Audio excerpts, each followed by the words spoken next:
Alas 4 pa lang ng madaling araw kanina, libo-libong deboto na ang naitalang nagsimba sa Baclaran Church. Ngayon kasi ang huling Misa de Gallo bago ang Pasko, araw din ang Baclaran ngayong Miyerkules. Isa ang 55 years old na si Nanay Leticia na galing pa ng Zapote sa mga nagsimba kasama ang kanyang apo. Proud daw siya dahil ito na ang ikalawang beses na nakumpleto niya ang siyam na simbang gabi. Hiling ko lang po yung, gumaling po yung sakit ko sa puso. Ang 56 years old naman na si Emeline, galing ng Cavite kasama ang kanyang anak at pamangkin. Ngayon lang daw siya nakapagsimba dahil busy sa trabaho. Matagal na tuwing gabi, madaling araw, dito ako nagsisimba.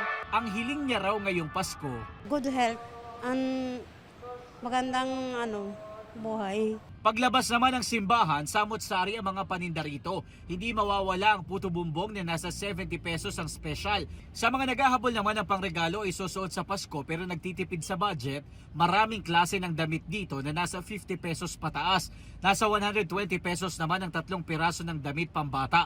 Meron din mga tsinelas na nasa 100 pesos ang pares. Pabango na mabibili ng 100 pesos ang 2 piraso. Dahil inaasahan ang pagdagsa ng mga deboto at mamimili, may mga pulis naman na nagbabantay sa loob at labas ng simbahan.